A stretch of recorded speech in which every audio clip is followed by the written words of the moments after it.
ar o programa Questão Saúde. Aqui você esclarece suas dúvidas sobre doenças e fica sabendo mais sobre os tratamentos médicos e alternativos, por meio de entrevistas com profissionais da área.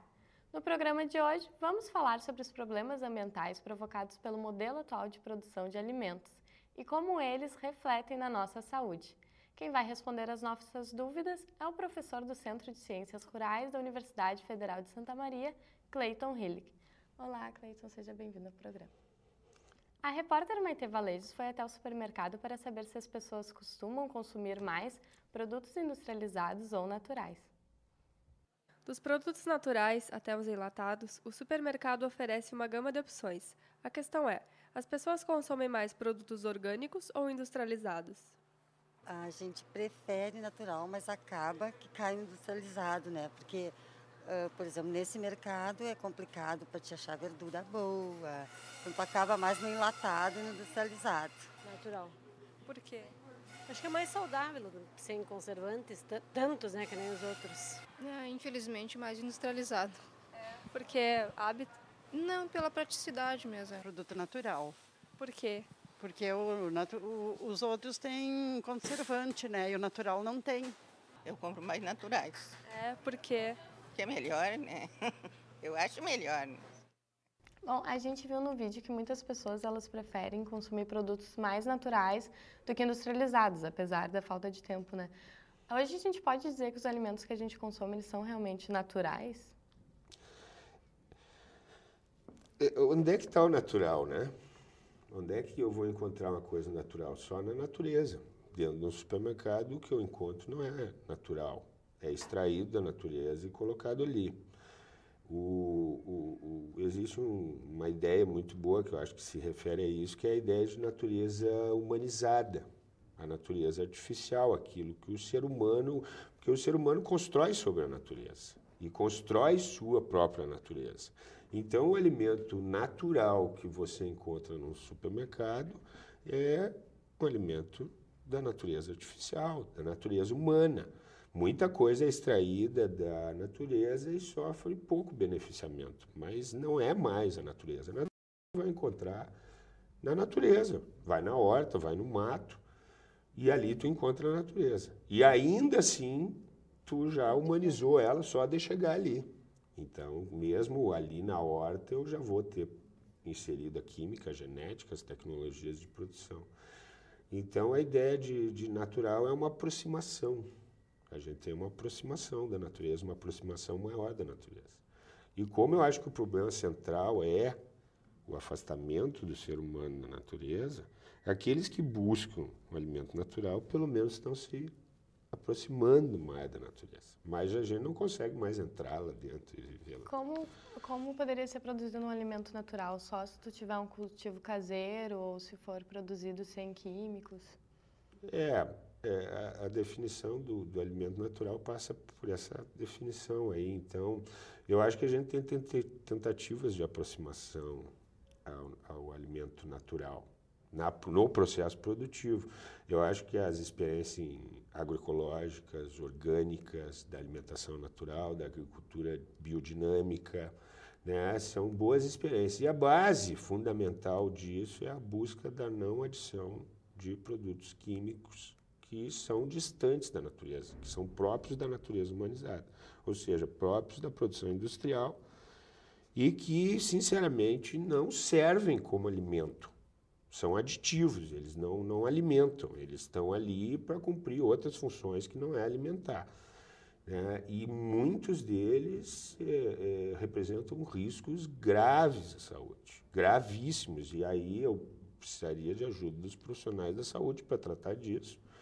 Mas o excesso de sódio, de gorduras trans, de adoçantes artificiais, sintéticos, todos esses produtos já foram claramente determinados que são prejudiciais à saúde e que causam graves danos à saúde, comparáveis ao tabagismo, ao alcoolismo, à vida sedentária. Né? Então, quer dizer, a pessoa não fuma, né? Mas consome esses produtos e, então, quer dizer, está exposto ao risco semelhante, né? E a partir de que momento e por que esses produtos químicos eles são inseridos, então, na nossa alimentação?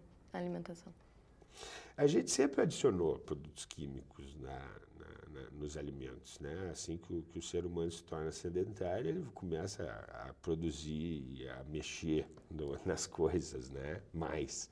E os primeiros aditivos químicos são o vinagre, o sal, as especiarias, né? Para dar sabor, não é para alimentar, é para saborizar, né? E grande parte dos aditivos industriais hoje conferem sabor aos alimentos, né? Diz que a expedição que descobriu as Américas estava buscando nas Índias essas coisas, né? Então, quer dizer, são coisas muito antigas. Agora, o que acontece é que a gente humanizou isso de uma forma radical através do processo de industrialização, né? Então, a industrialização e a comercialização dos alimentos tornou isso inescrupuloso mesmo e muito arriscado para a sociedade. Eu acho que é importante que a gente tenha essa concepção, que a gente tem riscos hoje na sociedade que são desproporcionais. Eu dou sempre o mesmo exemplo. Se você sofresse um terremoto há 300 anos atrás, provavelmente as consequências não seriam muito graves, porque as pessoas estariam embaixo de casas de madeira ou de palha. Agora, se tu tem uma cidade com 20 milhões de habitantes vivendo em arranha-céus, você tem que ter uma concepção de um risco.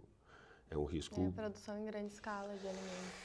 E a produção em grande escala. Então, quantas pessoas comem um só tipo de alimento produzido dentro de um só processo produtivo com a mesma quantidade de aditivos, né, transportados, às vezes, a distâncias muito longas. E, então, esse risco é exponencial. Então, eu acho que essa concepção tem que ser clara. E o risco dos indivíduos é que estão submetidos a esse processo inescrupuloso, né, de fazer vender para muitos, quer dizer. E aí a questão da saúde vai além da dimensão orgânica e passa para a dimensão social. A produção também desses alimentos envolve riscos? A produção de alimentos, o risco é absurdo, né? O uso dos agrotóxicos, que na verdade são venenos poderosíssimos para o solo, para a água e para a biodiversidade animal e vegetal, ele está se disseminando. O uso do glifosato é uma coisa enorme mesmo. Você tem que perguntar para quem vende, mas são bilionários, né?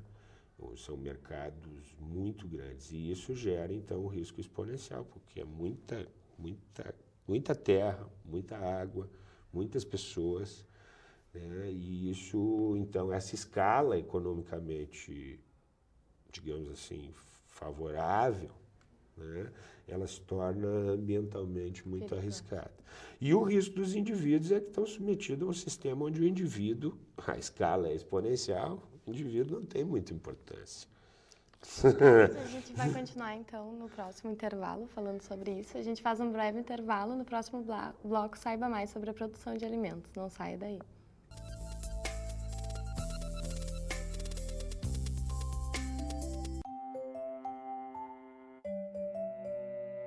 A Casa da Criança está arrecadando roupas para o seu brechó.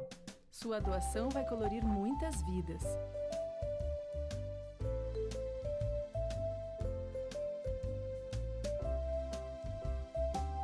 Realização: Casa da Criança e Projeto Casa Colorida. Apoio: Unifra.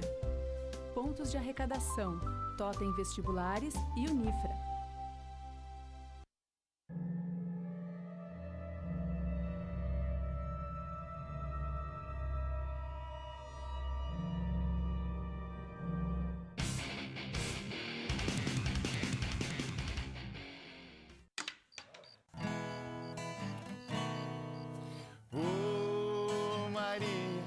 Rosa do meu jardim, tudo que eu queria era você perto de mim.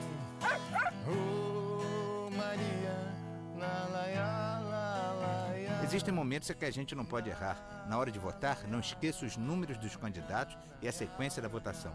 Leve a sua cola e faça bonito nessas eleições.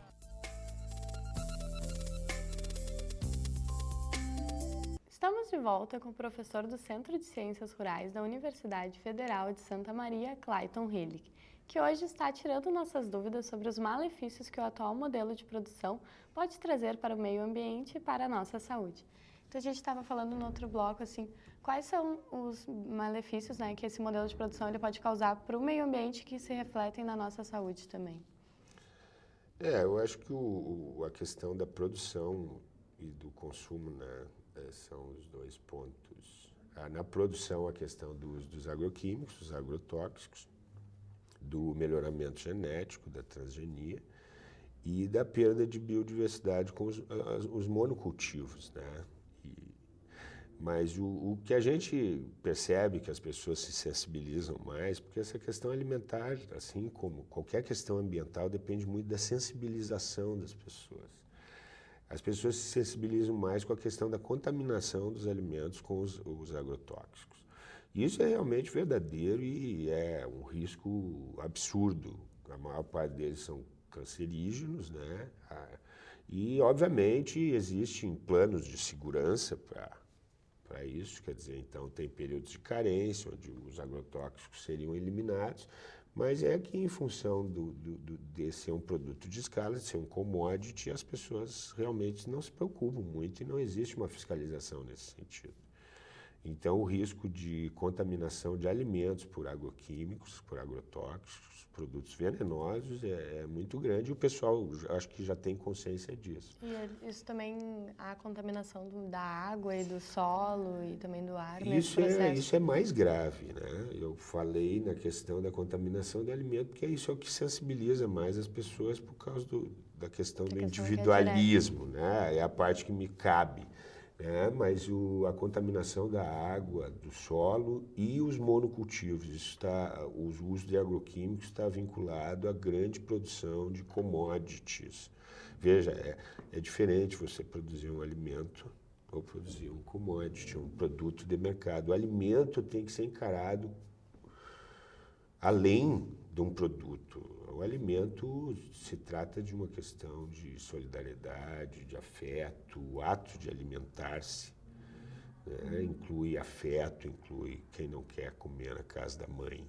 Isso faz bem. Isso também está fazendo com que a gente tenha uma alimentação mais simplificada, não há mais uma biodiversidade, tanto na natureza quanto na nossa alimentação. O risco dos monocultivos é cada vez mais a gente comer menos. A maior parte das pessoas não tem noção de quanto consome de soja. Né? Nós conversávamos e as pessoas não têm consciência de que grande parte dos alimentos de origem industrial tem muita soja. A fonte de proteína animal, vegetal da indústria é a soja. Existem espessantes, existem aromatizantes derivados da soja. Então, o nosso consumo de soja é muito maior do que a gente imagina. Então, a gente está perdendo diversidade alimentar, a gente está perdendo sabores, a gente está perdendo espaços de vivência social, afetiva, né? Em troca de quê? De ter mais tempo para trabalhar. Então, a escolha da sociedade é essa. O ato de alimentar-se tem menos valor do que o ato de trabalhar. E quando você faz essa escolha, é uma escolha feita. Você renuncia, uma escolha são diversas renúncias. Então, isso está empurrando as pessoas a se alimentar mal para poder trabalhar mais e consumir cada vez um alimento mais caro. Porque é interessante, sabe, que a quantidade de aditivos, o problema da segurança alimentar é muito interessante. Felizmente, nosso tempo acabou. Agradecemos a presença do professor do Centro de Ciências Rurais da Universidade Federal de Santa Maria, Clayton Hillig. O Questão Saúde fica por aqui. Se você tem dúvidas sobre saúde ou sugestões de pauta, mande um e-mail para questãosaude@gmail.com ou nos siga pelo twitter.com/questãosaude. Nos vemos na próxima semana. Até lá!